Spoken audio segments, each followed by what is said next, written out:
Hola, ¿cómo están? Soy el profesor Jorge Fiol. Estamos viendo nuestro curso sobre litigación oral ante los tribunales de juicio oral en lo penal y nos corresponde ver ahora el video número 5, último video de este curso y que se refiere a los alegatos de apertura y alegatos de clausura.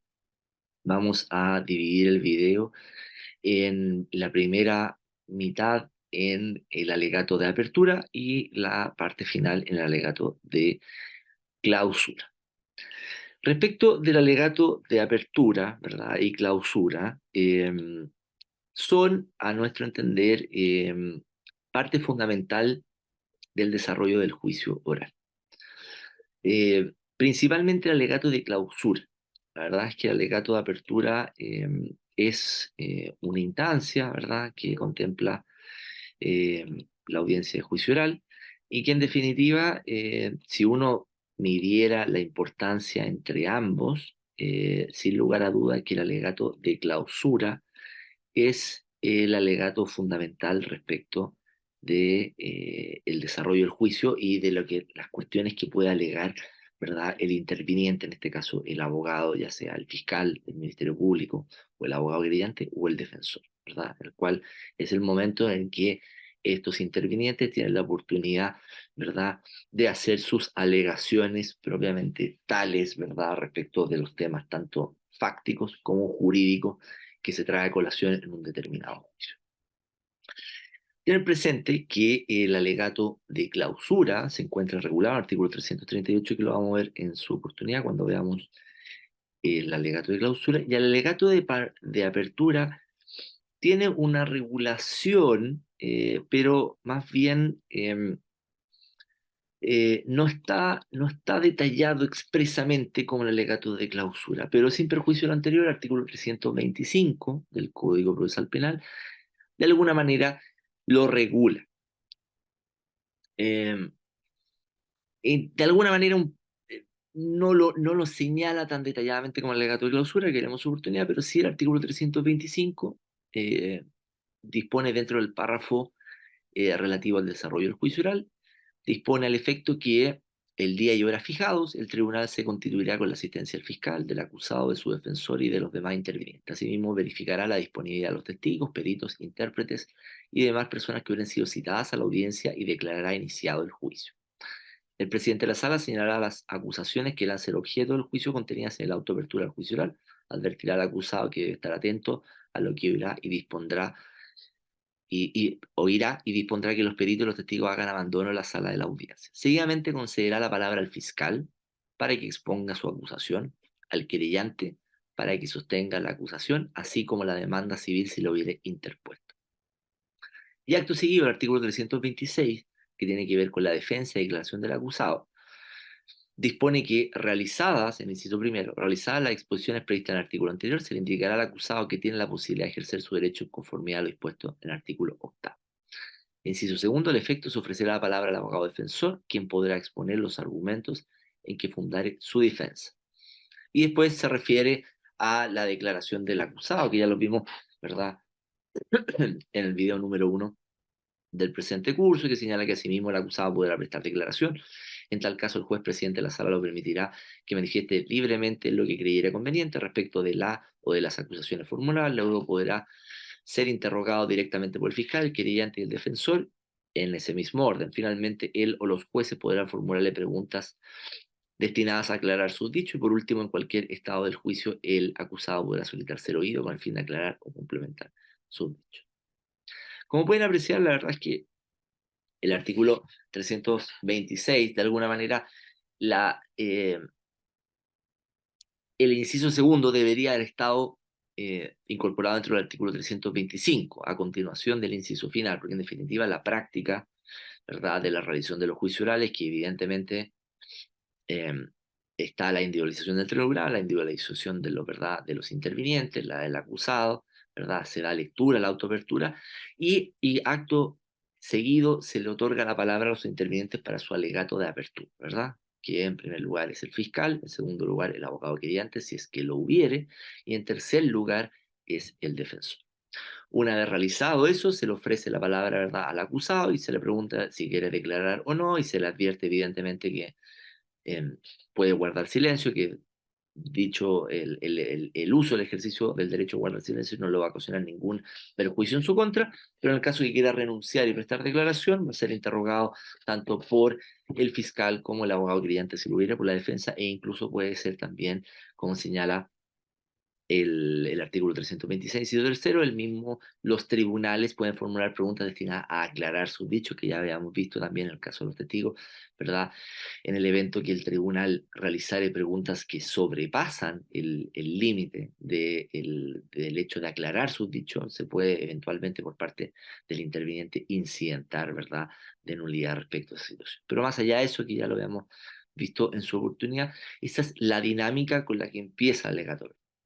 Entonces, el alegato de apertura, propiamente tal, ¿verdad?, es las alegaciones que realiza, ¿verdad?, cada uno de los intervinientes respecto de lo que ellos consideran que va a ocurrir en el juicio. Y evidentemente, en esa oportunidad es la primera oportunidad en que se desmantela, por así decirlo, la teoría del caso frente al tribunal de juicio oral. En lo penal, la teoría del caso cada uno lo interviene.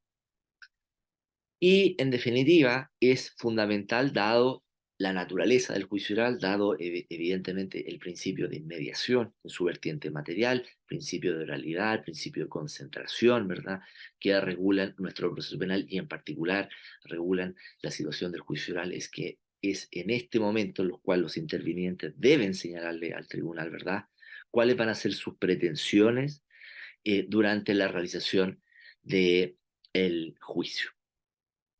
Y respecto a respecto a este punto, la verdad es que la doctrina ha establecido diversas argumentaciones, diversas modalidades que se pueden hacer en la práctica respecto a esta situación, las cuales veremos de manera, ¿verdad?, detallada por algunas cuestiones que se puede hacer.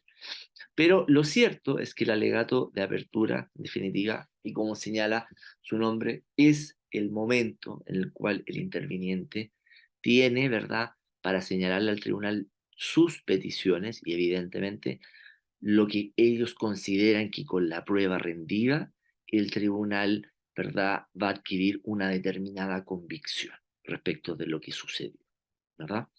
En el caso, acá existe una diferencia y que se relaciona profundamente con la situación de la teoría del caso.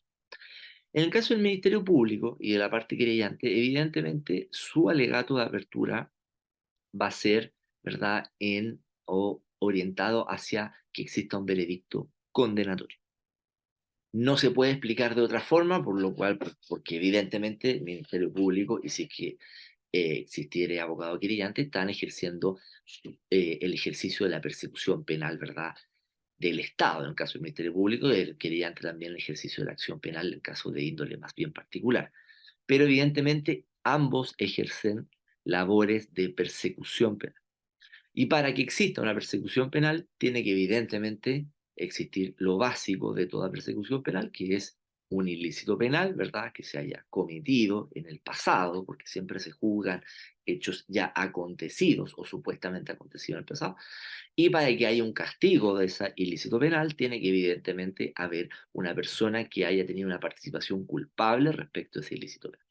Entonces, el alegato de apertura del punto de vista del Ministerio Público y la parte querellante, se va a fundamentar en el hecho que durante el juicio se va a demostrar, ¿verdad?, más allá de toda duda razonable, que es el umbral, ¿verdad?, que establece eh, el artículo 340 del Código Procesal Penal, que tiene que ver con la figura, ¿verdad?, de la convicción para emitir una condena, ¿verdad? Tiene que haber más allá de toda duda razonable, ¿verdad?, de que hizo de que existió un ilícito penal, ¿verdad? Y que ese ilícito penal fue perpetrado por la persona que se encuentra acusada ante el Tribunal de Juicio Oral lo penal. Perpetrado nos referimos a que haya tenido participación, ¿verdad?, ya sea en calidad de autor, cómplice o encubridor, que haya tenido una participación culpable. El artículo 340 del Código Procesal Penal, que hay que relacionarlo siempre, evidentemente, respecto a las materias del juicio oral, establece que nadie podrá ser condenado por delito sino cuando el tribunal que lo juzgare adquiriere, más allá de toda duda razonable, la convicción de que realmente se hubiera cometido el hecho punible objeto de la acusación y que en él hubiera correspondido al acusado una participación culpable y penada por la ley. El tribunal formará su convicción sobre la base de la prueba producida durante el juicio y, como ya habíamos señalado en su momento respecto a la declaración del imputado, no se podrá condenar a una persona con el solo mérito de su propia declaración. Entonces, la estructura del alegato de apertura de índole persecutorio, como señalamos, obedece a una única estructura, cuál es la que durante la realización del juicio se logrará acreditar, ¿verdad? Más allá de toda duda razonable, la comisión de un hecho ilícito y la participación culpable de la persona que tiene la calidad de acusado frente al tribunal de juicio oral en lo penal, ¿verdad? Evidentemente, bueno, el legislador habla de imputado, pero en este caso ya estamos refiriendo a la persona que Ministerio Público y el abogado querellante ha tomado la decisión, bueno, si existiera, de presentar una acusación penal en su contra, ya evidente tiene la calidad de acusado, ¿verdad? Frente, o sea, acusado en el proceso. Entonces, eso es la estructura básica, ¿verdad? En la cual se debe elaborar un alegato de apertura en el caso del Ministerio Público y la parte querellante, que si existiese.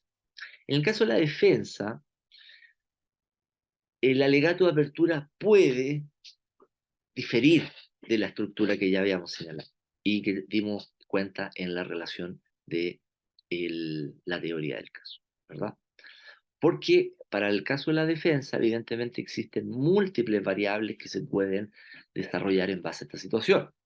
Existe evidentemente la variable, de alguna manera, de reconocimiento, que podría ser la que dentro de su alegato de apertura el defensor conteste con el Ministerio Público y con la parte creyente si existiese, que definitivamente el imputado cometió el ilícito, existió un ilícito penal, ¿verdad? Y el imputado, o el acusado, ¿verdad? Mejor dicho, tuvo participación culpable de acuerdo a lo dispuesto en el Código Penal, y que en definitiva su colaboración o su intervención en el juicio va a ser de índole de colaborar sustancialmente al esclarecimiento de los hechos.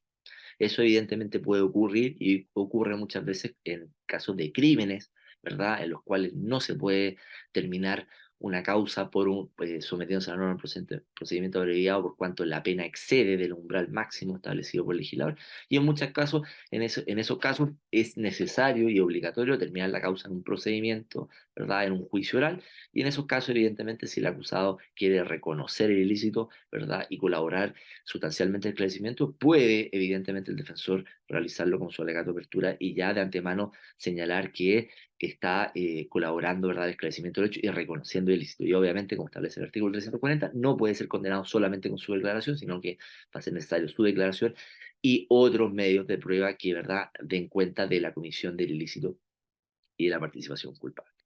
Pero más allá de ese caso específico, existen otras herramientas innumerables para el caso de la defensa que la habíamos visto respecto a la teoría del caso, que era, evidentemente, alegar por la inocencia del imputado, ¿verdad?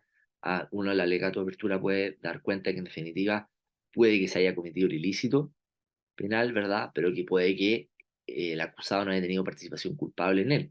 Puede ser, en definitiva, también que no se haya cometido el ilícito penal, ¿verdad? Y esa situación podría ser por alguna ganancia secundaria a la víctima o por una denuncia falsa, ¿verdad? Que tiene por objeto perjudicar al acusado, ¿verdad? Y que se está inventando la comisión de un ilícito. Por lo tanto, también puede obedecer a esa situación.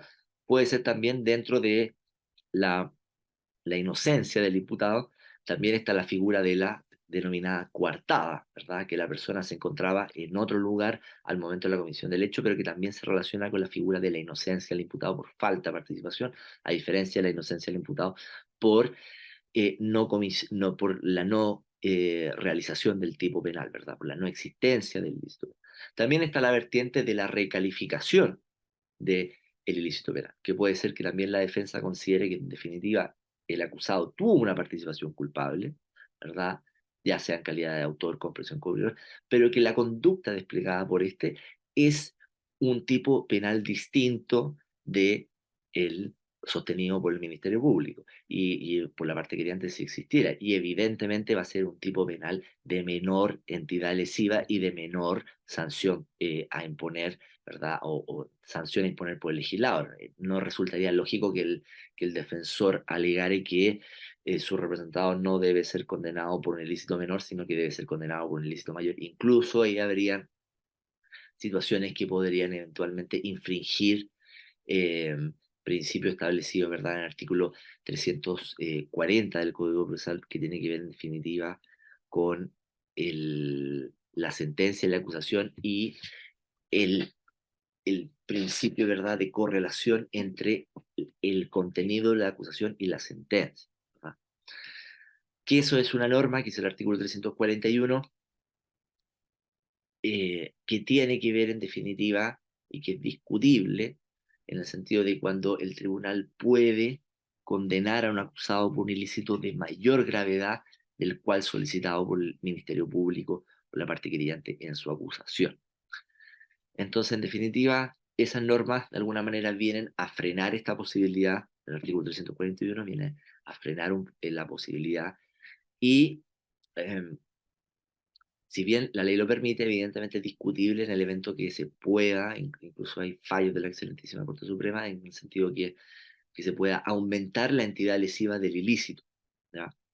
Lo que sí, por regla general, en el caso que evidentemente el tribunal durante el desarrollo del juicio considere que puede haber un ilícito de menor entidad, por regla general, antes de comunicar, ¿verdad?, su deliberación, ¿verdad?, o su veredicto, mejor dicho, antes de comunicar su veredicto, invita, abre, le da la oportunidad a las partes para que puedan argumentar respecto de la comisión de un ilícito de menor entidad lesiva, que en otras palabras lo que llamamos cuando una recalificación de un ilícito penal.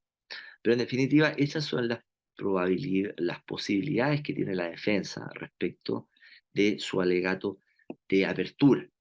Y siempre el alegato de apertura, como señalamos, pierde importancia en relación al alegato de clausura, por cuanto en definitiva el alegato de apertura da una base, ¿verdad? O se le señala al tribunal lo que va a suceder o lo que el interviniente espera que suceda durante la realización del juicio oral.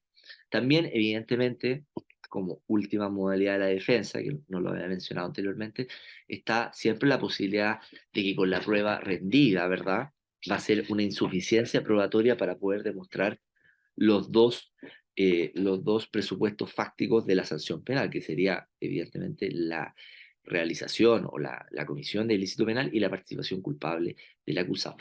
Y ese alegato de apertura también es un alegato de apertura que puede ser que en definitiva con la prueba rendida durante el juicio oral, el tribunal de juicio oral en lo penal no adquirirá convicción más allá de toda duda razonable de la comisión del ilícito penal y de la participación culpable del acusado. También, evidentemente, puede ser una forma de un alegato de apertura por parte de la defensa.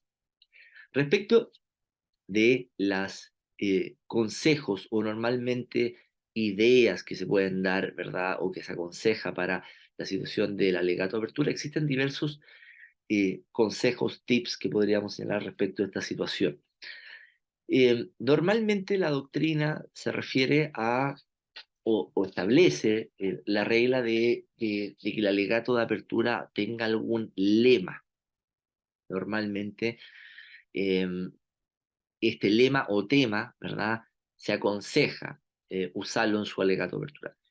Personalmente no soy partidario de esta idea que sea de manera reiterada en el tiempo, ¿verdad? Puede ser para determinados juicios, ¿verdad?, en que pueda haber una discusión más bien jurídica, ¿verdad?, de la situación. Pero creo que usar un lema o un tema en cada juicio oral que una persona pueda tener, uno que interviene como abogado, ¿verdad?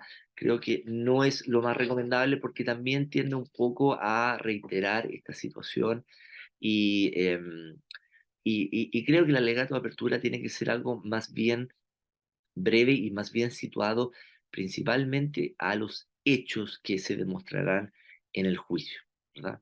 A los hechos, ya sea de carácter positivo que se demuestren, o a los hechos, ¿verdad?, que no se puedan demostrar en un juicio que estaríamos ante una comprobación negativa, ¿verdad?, de la no realización de un determinado hecho. Entonces, en nuestra opinión personal, la verdad es que los alegatos de apertura deben ser más bien breves, en los cuales está la posibilidad, evidentemente, de que la persona se pueda referir a este lema o tema, ¿verdad?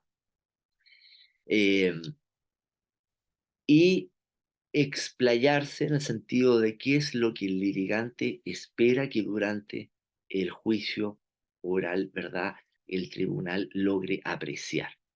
Eso es lo fundamental, por cuanto, como ya hemos señalado, el principio de inmediación en su vertiente material impone, obliga que el tribunal deba adquirir una convicción, ¿verdad?, ya sea para un veredicto condenatorio o, evidentemente, al no alcanzar esa convicción y inevitablemente tendría que decaer en un veredicto absolutorio,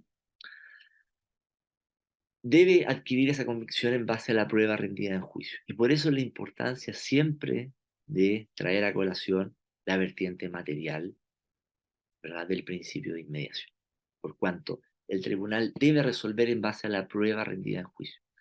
Y eso muchas veces lo que ocurre con los litigantes cuando alegan mirando a la carpeta investigativa, alegan mirando también lo que ellos saben que el testigo sabe, ¿verdad? Y que declaró en su oportunidad, pero que en el juicio no lo pudo refrendar completamente o de manera incompleta.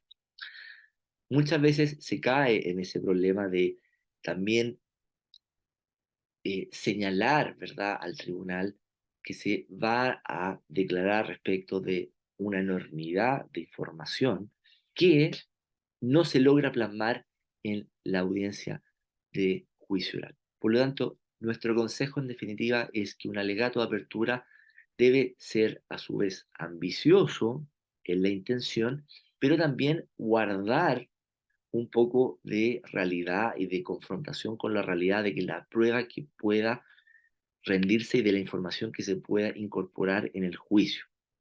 No es conveniente, a nuestro entender, como experiencia, ¿verdad?, señalar un alegato de apertura en la que se prometa mucho al tribunal, porque después, cuando el alegato de clausura, ¿verdad?, la persona o el interviniente, ¿verdad?, realiza su alegato de clausura, el tribunal va a considerar que en definitiva realizó muchas promesas de información que no fueron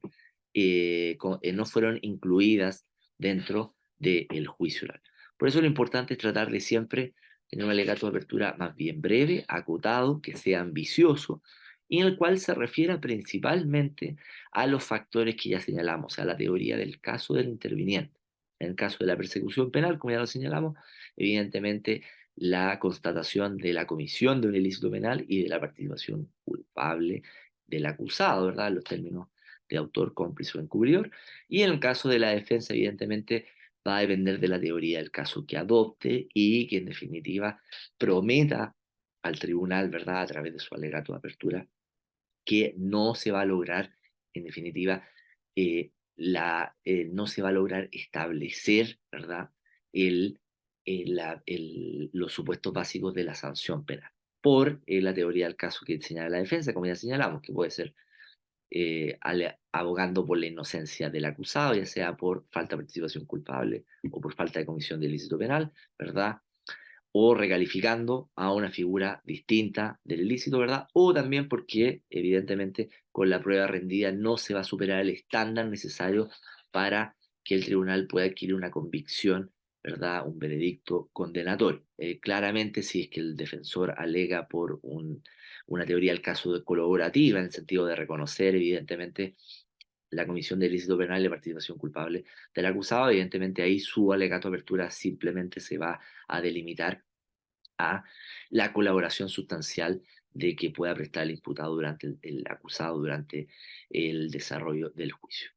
En efecto, para ir terminando la idea del alegato de apertura, siempre es bueno, ¿verdad?, tratar de también generar empatía con el tribunal, referirse al tribunal de manera correcta, ¿verdad? Hacer énfasis en el caso de las víctimas o en el caso del acusado, ¿verdad? De su forma, ¿verdad? De que son, de su vinculación personal con las personas, ¿verdad? De la gravedad en el caso del Ministerio Público, de la parte querellante, si usted de la gravedad del ilícito, ¿verdad? De la necesidad que haya sanción. En el caso de la defensa y del acusado, evidentemente se aboga por la inocencia, ¿verdad? Por construir, evidentemente, figuras de ganancias secundarias de la víctima, ¿verdad? De intenciones de perjudicar al acusado en su vida. Son todos argumentos que uno tiene que tratar de conectar al tribunal con su alegación, ¿verdad? Centrada en circunstancias fácticas, a las cuales evidentemente hay que agregarle consecuencias jurídicas, pero principalmente centradas en las circunstancias fácticas y relacionadas con la persona que la cual se está defendiendo, ¿verdad? Ante el tribunal de alguna manera de humanizar la situación, ¿verdad? De la persona que se tiene, en los respectos de los cuales eh, se está defendiendo su interés, ya sea que sea víctima o acusado.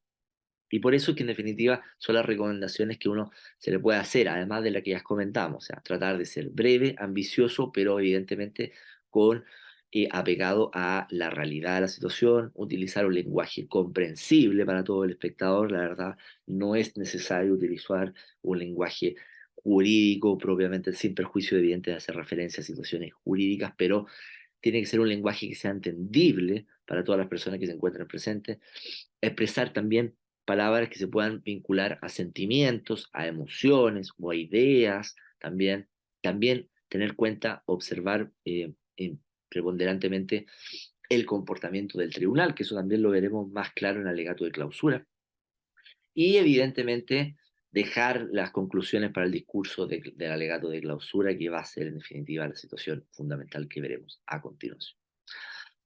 Ahora bien, respecto del alegato de clausura, como señalamos, el legislador lo reguló de alguna manera más detalladamente en el artículo 338 del Código Procesal.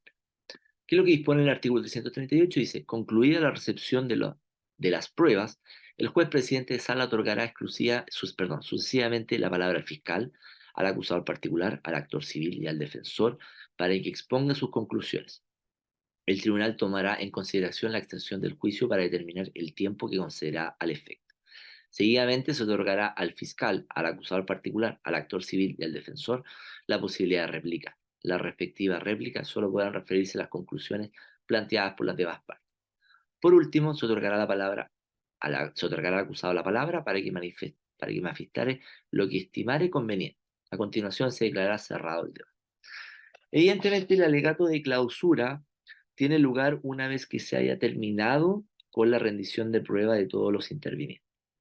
Es ahí cuando el tribunal da, ¿verdad?, por concluida la rendición de la prueba y tiene lugar lo dispuesto en el artículo 338, ¿verdad?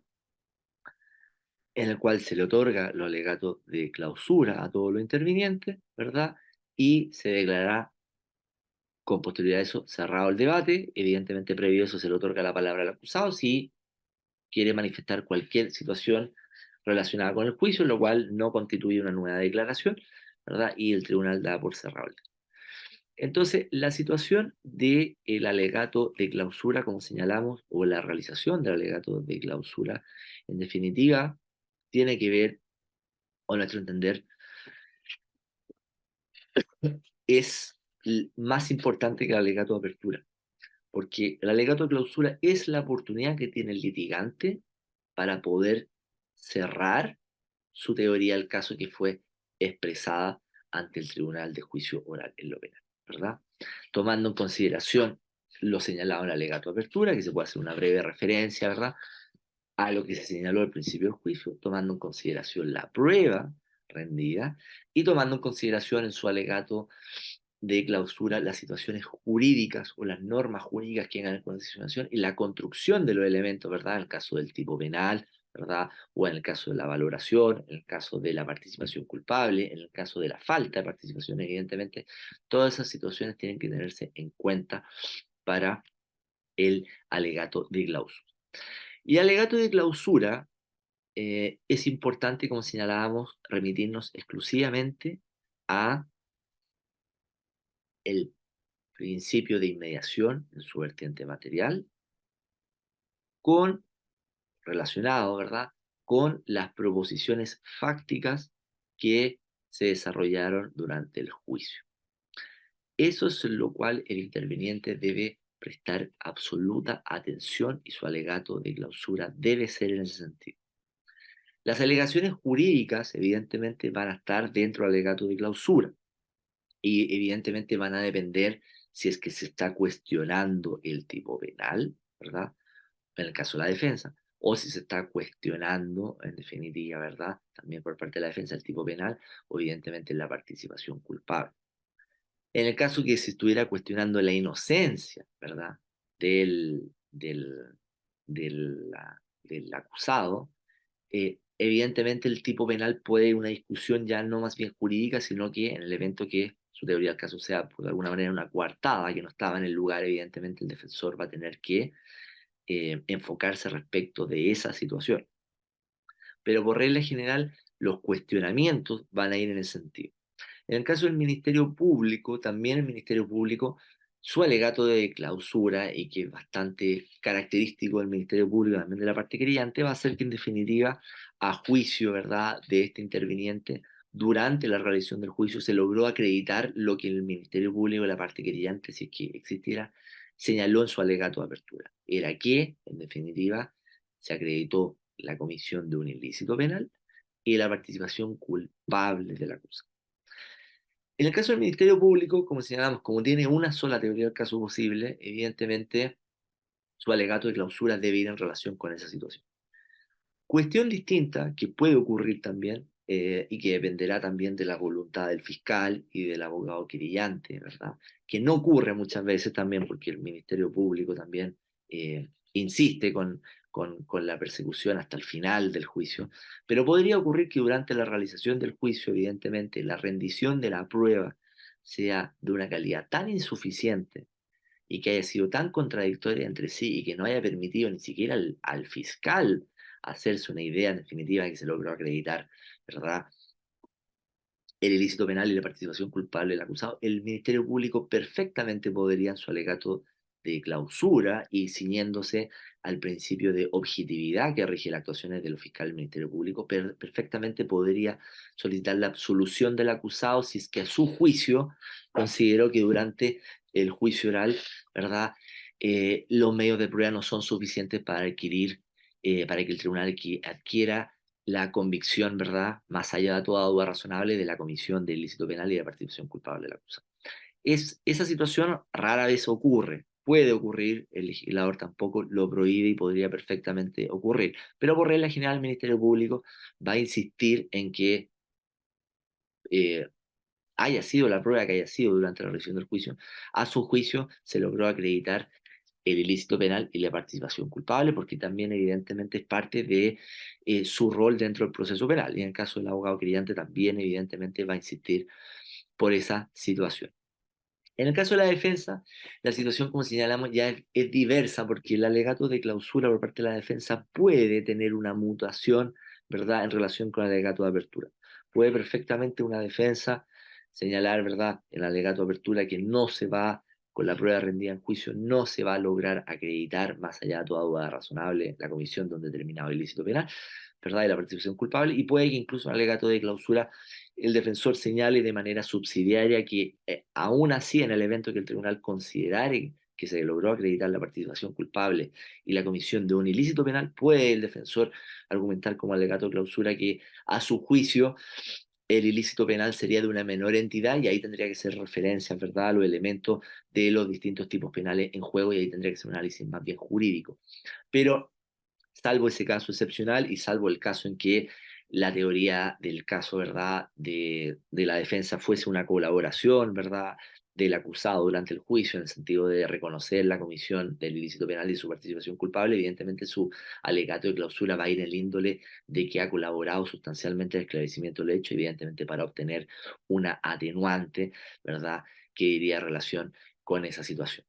También el caso de los alegatos de clausura, también, además del tema de fondo, en definitiva, de la prueba rendida, también muchas veces se hace la situación respecto de las circunstancias que podrían ser agravantes o atenuantes que tengan que ver en relativa con el hecho ilícito propiamente tal. Esa es una situación también que debe ser ocurrida, ¿verdad? O que se debe hacer referencia dentro de su alegato de clausura, ¿verdad? En el sentido de cuando el Ministerio Público invoca una determinada agravante de responsabilidad que tiene que ver con un mayor disvalor de la conducta propiamente tal y que dice relación con la constatación del agravante en relativo a la comisión del hecho, evidentemente eso también va a ser una figura que se va a tener que, o se hace referencia en el caso de em, en el caso en el caso de la realización del tipo penal y en el caso del propio alegato de clausura. Misma manera se va a tener que hacer valer en el caso de circunstancias atenuantes que digan relación con el hecho. Entonces, eso es una situación importante que se tiene que tener en consideración también con los alegatos de clausura. Evidentemente,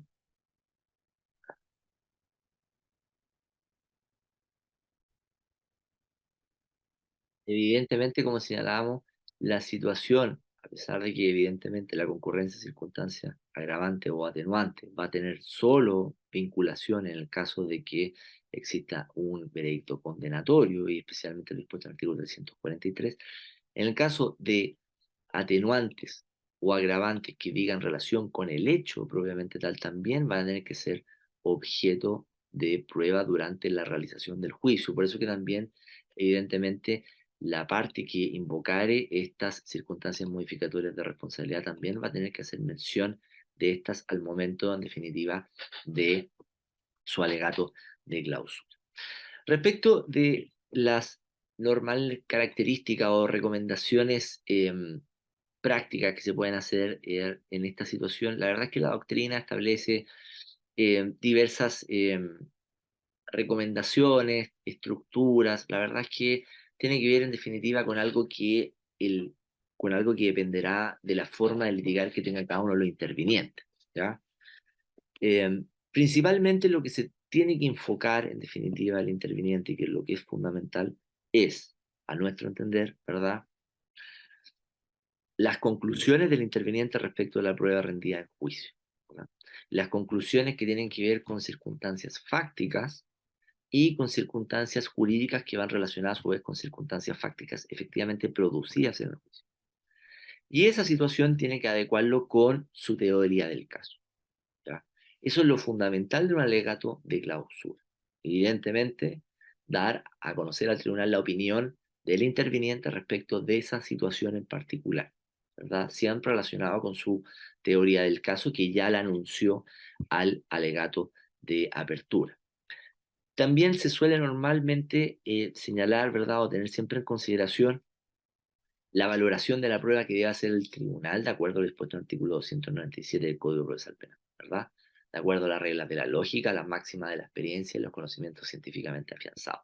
En definitiva, también el litigante debe señalarle, ¿verdad?, al tribunal que su forma de valorar la prueba, ¿verdad?, tiene que ser en relación a las reglas legales de valoración de prueba que establece el legislador.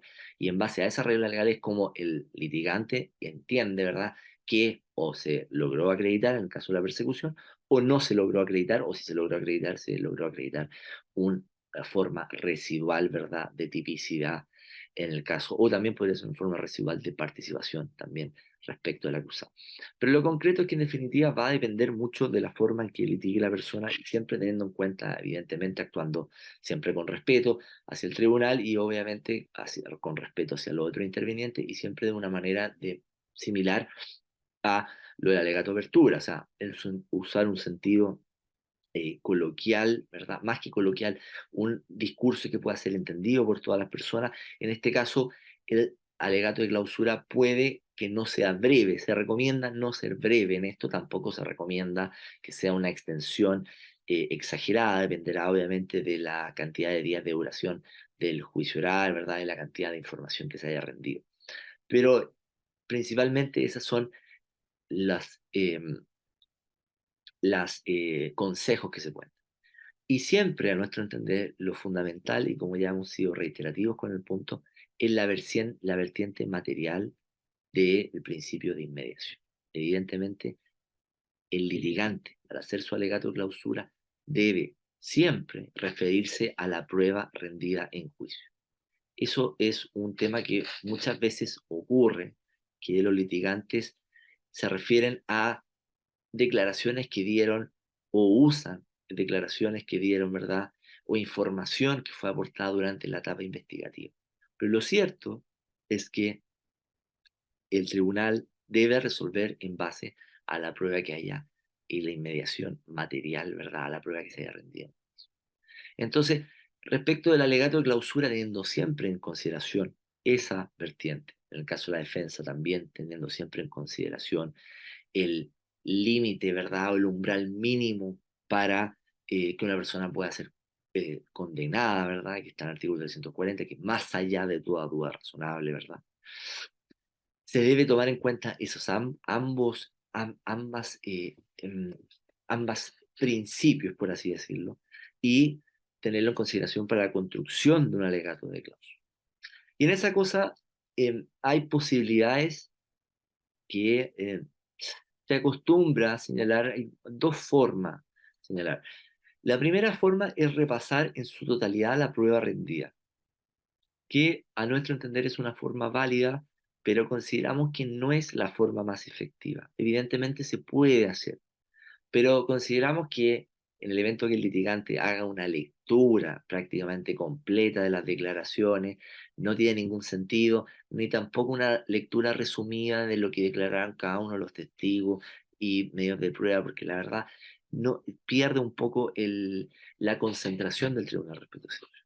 La segunda opción, que es la que nosotros creemos que es la más completa o la mejor opción que se puede hacer respecto al alegato de clausura, es en definitiva sacar a colación las contradicciones que hay entre las pruebas rendidas de la contraparte, ¿verdad?